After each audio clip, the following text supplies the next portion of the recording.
Assalamualaikum warahmatullahi wabarakatuh.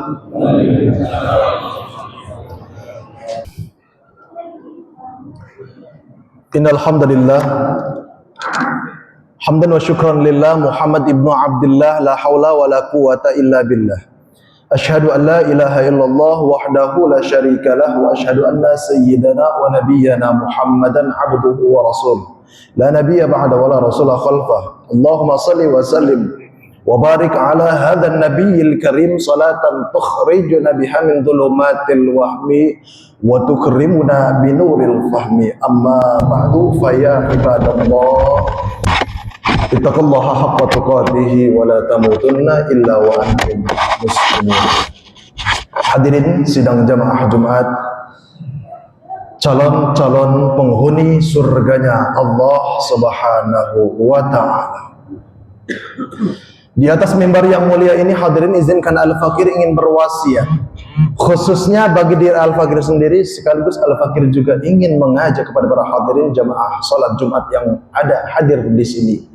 Marilah sama-sama kita tingkatkan kualitas iman dan takwa kita kepada Allah Subhanahu wa ta'ala dengan takwa yang sebenar-benarnya, imtithalu awamirillah wa jitinabun nawahi, menaati mengikuti segala perintah Allah dan menjauhi segala larangannya. Karena memang sebaik-baik bekal yang kita punya bukan rumah, bukan harta benda,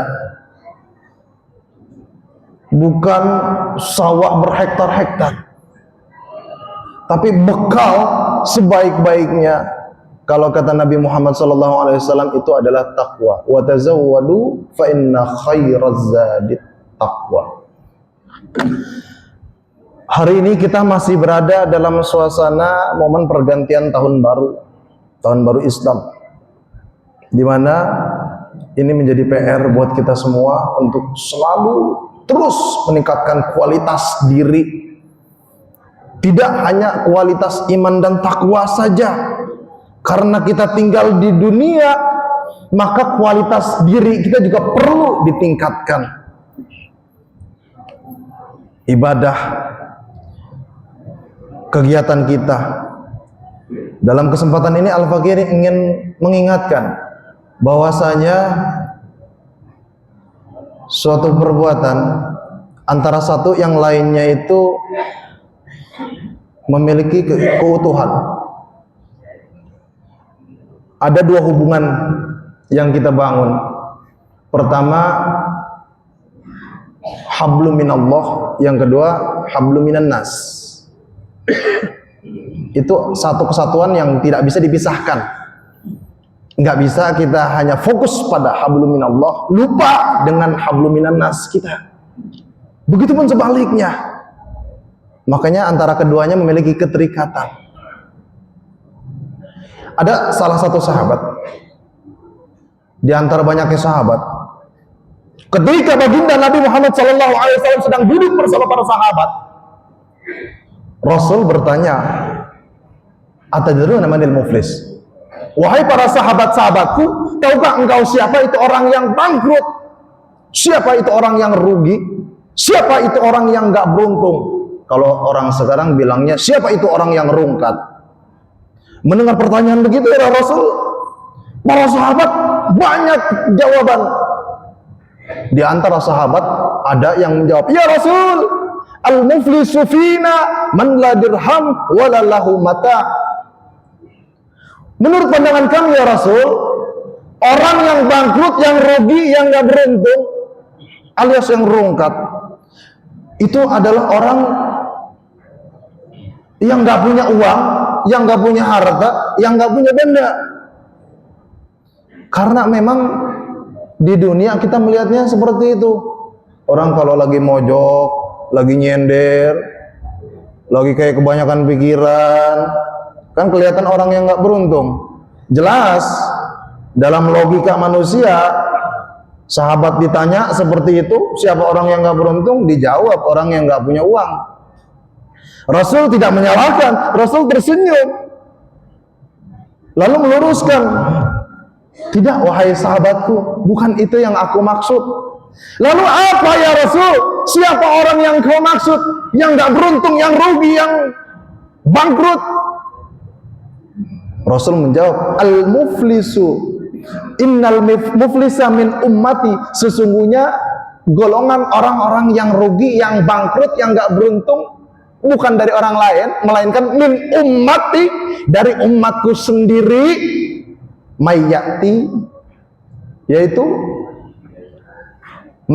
ketika di hari kiamat, mayyati yaumal qiyamah bi salatin wa siyamin wa zakatin, yaitu yang nanti dia datang menghadap Allah di hari kiamat dengan membawa pahala salatnya, membawa pahala puasanya, membawa pahala zakatnya. Tidak sampai di situ, Rasul meneruskan, di samping dia melaporkan pahala salatnya, puasanya, zakatnya, dia juga datang membawa kesalahan. Namanya manusia, mahalul khata wan nisyan. Manusia tempatnya salah dan juga lupa. Dia juga datang membawa kesalahan. Dia laporkan kepada Allah. Apa kesalahan yang pernah ia buat selama ia hidup di dunia? Wa yatiqat syatama hadza. Dulu semasa hidup dia pernah mencaci maki orang lain. Wa qadhafa hadza, dia pernah memfitnah orang lain, orang enggak bersalah, difitnah sama dia. Wa kalamala hadza, dia pernah makan harta orang lain dengan cara yang batil, dengan cara yang enggak benar. Dimakan, dia ambil harta orang lain, dirampas harta orang lain yang bukan miliknya, diambil. Wa safaka dama hadza, dulu sama hidup juga pernah menjadi pembunuh, pernah jadi gangster. Wa daraba hadza, dan juga dulu semasa hidup di dunia pernah jadi tukang pukul yang ringan sekali tangan kakinya, enggak boleh kesenggol sedikit perasaannya. Bagaimana nasibnya ini? Di satu sisi dia datang menghadap Allah di hari kiamat membawa pahala salatnya, puasanya, zakatnya, tapi di sisi lain dia juga datang membawa kesalahan-kesalahan yang tadi disebutkan, yang ia perbuat selama ia hidup di dunia. Maka kalau ini yang terjadi, ketika di satu sisi dia sedang asik lapor, ya Allah, ini pahala salat saya. Datang orang dari belakang, ya Allah, sebentar. Orang ini memang ahli salat, salat wajib 5 waktu selalu dilakukan di masjid, jamaahnya rajin, shaf selalu terdepan, barisan pertama. Bahkan kalau bisa dia yang imam.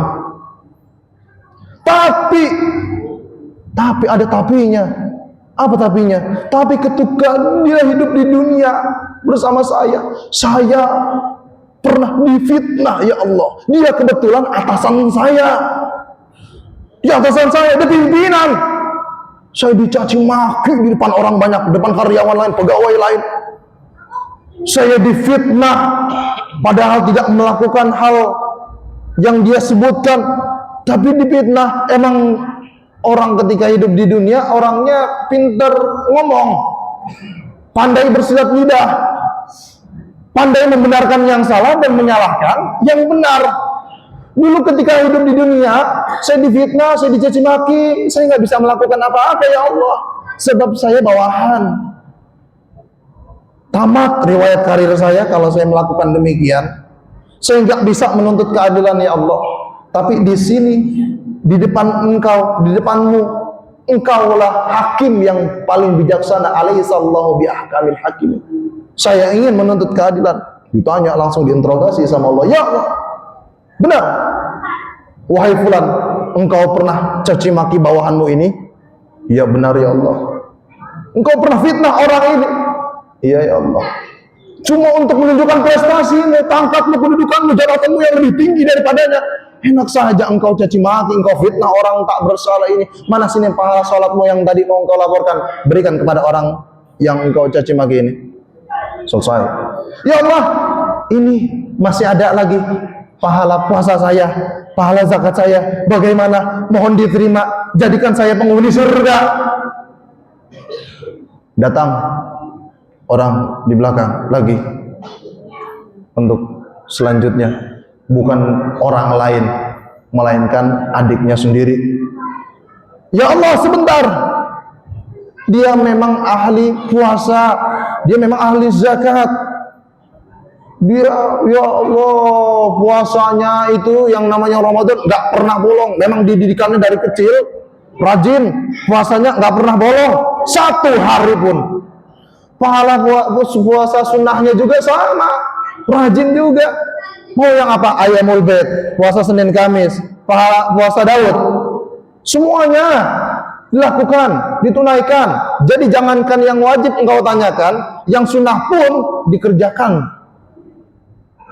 Benar, iya.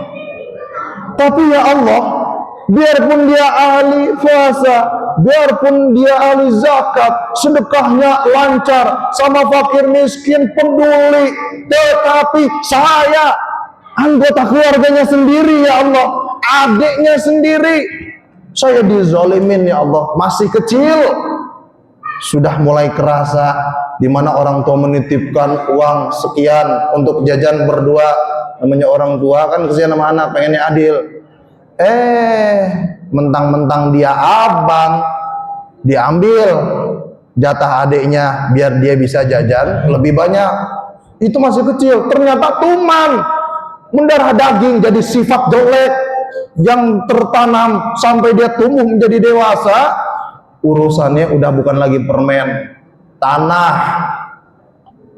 Ya Allah, begitu saya besar, orang tua saya meninggalkan warisan. Kami diwarisi tanah berupa sekian. Sudah jelas dibagikan, yang buat abang sekian, buat saya sekian. Tapi karena abang saya nggak merasa puas dengan pembagian tanah warisan itu, akhirnya bagian saya diambil sama dia. Ya Allah, patokannya digeser. Ini memang masalah umum, tapi nggak banyak yang berani ngomong. Bagaimana ya Allah, saya selalu dizalimi sebagai seorang adik. Saya selalu dimakan hartanya dengan cara yang batil oleh abang saya ya Allah. Bagaimana ya Allah, di hadapanmu ini saya ingin menuntut keadilan. Ditanya lagi, diinterogasi, ya Allah, benar adikmu ini pernah engkau zalimin? Nggak bisa bohong, ditanya langsung. Iya ya Allah. Benar adikmu ini pernah engkau makan hartanya dengan cara yang batil? Iya ya Allah. Benar. Mana kalau begitu, mana pahala puasa dan zakatmu yang engkau mau lapor tadi, berikan kepada adikmu ini. Selesai. Ternyata nggak selesai. Orang di belakang antrian masih banyak. Yang mau lapor, yang pernah merasa dizalimin, yang pernah merasa dicaci maki, yang pernah merasa difitnah, yang pernah merasa dimakan hartanya dengan cara yang batil, yang pernah merasa dipukul, dibully, digengser, dilukai. Ternyata masih banyak orang-orang yang mau menuntut keadilan di hadapan Allah. Maka bagaimana kondisinya kalau sudah dilaporkan? Pahala salatnya diberikan, pahala puasanya diberikan, pahala zakatnya diberikan semuanya, sampai pahala ibadahnya semuanya habis, tidak tersisa. Maka dalam kondisi seperti ini, kata Rasulullah, fa in funiyat hasanatuhu qabla ayyuqda ma alai ukhidha min khatayahum. Semua dosa-dosa orang yang antri semuanya diambil, diberikan kepada si fulan ini. Diberikan ukhidha min khatayahum. Selesai sampai di situ? Oh, tentu tidak. Yang terakhir, summa turiha finnar. Kemudian dia dilempar ke api neraka. Oh, begitu sahabat baru paham ternyata yang Rasulullah maksud. Oh, itu ternyata orang yang bangkrut, yang rugi, yang nggak beruntung dari golongan umatnya Rasulullah sendiri. Yaitu orang-orang yang hanya fokus ibadahnya ke atas, muamalahnya ke atas, tapi lupa dengan muamalah ke samping. Dia lupa dia hidup di dunia, dia punya keluarga. Dia lupa dia hidup di dunia, dia punya teman. Dia punya kerabat jauh, dekat, tetangga. Dia lupa. Ternyata inilah satu kesatuan, di mana muamalah ke atas itu bagus, tapi juga nggak boleh kita lupakan muamalah kita dengan ke samping. Kita punya teman, kita punya orang tua, kita punya tetangga. Jaga muamalah kita dengan baik. Jangan sampai kita melukai hatinya. Ini ternyata orang yang bangkrut. Bangkrutnya di mana? Dia sudah melakukan semua perintah-perintah Allah, sholat, puasa, zakat, tapi dia lupa perintah Allah yang satu untuk menjaga hubungan kita terhadap sesama manusia. Maka pada momentum ini, di momen pergantian tahun baru ini, kita lakukan muhasabah diri. Kita introspeksi diri kita, kita evaluasi diri kita untuk menjadikan diri kita menjadi pribadian yang lebih baik lagi. Yang kedua, kita hijrah. Yang sebelumnya kita jelek jadi bagus. Yang sebelumnya kita pemukul jadi perangkul. Yang sebelumnya kita pelit jadi dermawan. Kita ubah, kita hijrah, berpindah dari suatu keadaan menjadi keadaan yang lebih baik lagi. Kemudian yang ketiga, jangan lupa ketika muhasabah hijrah sudah dilakukan, terakhir ini yang paling penting, istiqomah. Jadi diri yang lebih baik, sebab Rasulullah bersabda, khairun nas man tala umruhu wa hasuna amaluhu. Sebaik-baik manusia adalah yang ketika diberi umur panjang dia selalu berbuat baik. Dan siapa yang paling buruk? Wa syarrun nas man tala umruhu wa sa'a amaluhu. Orang yang ketika umurnya diberikan panjang, diberikan bertambah usia, terus bertambah, tetapi ibadahnya nol, dirinya enggak bisa lebih baik, enggak bisa bertahan, justru malah lebih buruk daripada yang sebelumnya. Na'udzubillah tsumma na'udzubillah min dzalik. Mudah-mudahan kita semua bisa menjadi pribadi yang lebih baik lagi. Mudah-mudahan khutbah singkat ini bermanfaat untuk kita semuanya. Amin ya rabbal alamin. Barakallahu li wa lakum bil Qur'anil azim wa nafa'ani wa iyyakum bima fihi minal ayati wa dzikril hakim wa taqabbala minni wa minkum tilawatahu innahu huwas samiul alim fastaghfiruhu innahu huwal ghafurur rahim. Allahumma shalli wa sallim ala sayyidina Muhammad wa ala sayyidina Muhammad. Alhamdulillahi hamdan katsiran kama amar. Asyhadu an la ilaha illallah wahdahu la syarika lah wa asyhadu anna sayyidana wa nabiyyana Muhammadan abduhu wa rasuluhu la nabiyya ba'da wa la rasula khalfah. Allahumma shalli wa sallim mubarik ala hadzal nabiyil karim salatan tukhrijuna biha min dhulumatil wahmi wa tukrimuna bi nuril fahmi. Amma ba'du fa ya ibadallah usikum wa nafsi wa iyaya bitaqallah faqad fazal muttaqun. Wa qala ta'ala fil Qur'anil azim a'udzu billahi samil alim minasy syaithanir rajim. Bismillahirrahmanirrahim. Ya ayyuhalladzina amanu taqullaha haqqa tuqatih wa la tamutunna illa wa antum muslimun. Wa alamu annallaha amarakum bi amrin bada fihi bi nafsi wa thanna bi malaikatihil musabbihatil qudsi wa lam yazal qailan alima innallaha wa malaikatahu yusalluna 'alan nabi. Ya ayyuhalladzina amanu sallu alaihi wa sallimu taslima. Allahumma salli wa sallim ala sayyidina Muhammadin wa ala alihi wa sahbihi ajma'in wa radha'ana ma'ahum bi rahmatika ya arhamar rahimin. Allahumma ighfir lil muslimina wal muslimat wal mu'minina wal mu'minat al ahya'i minhum wal amwat innaka sami'un qaribun mujibud da'wat wa qadiyal hajat. Allahumma a'izzal islam wal muslimin wa ahlikul kafarata wal mubtadi'ata wal musyrikin. Allahumma ighfir man nasarati muhsil man khazara al muslimin. Rabbana wal ikhwanina alladhina sabaquna bil iman wa la taj'al fi qulubina ghillan lil ladzina amanu rabbana innaka ra'ufur rahim. Ibadallah, innallaha ya'murukum bil 'adli wal ihsan wa ita'i dzil qurba wa yanha 'anil fahsya'i wal munkari wal baghi ya'idzukum la'allakum tadhakkarun fadhkurullaha al 'azima yadhkurukum was'aluhu min fadli yu'tikum wa la dzikrullahi akbar wallahu ya'lamu ma tasna'un. Aqimis shalah.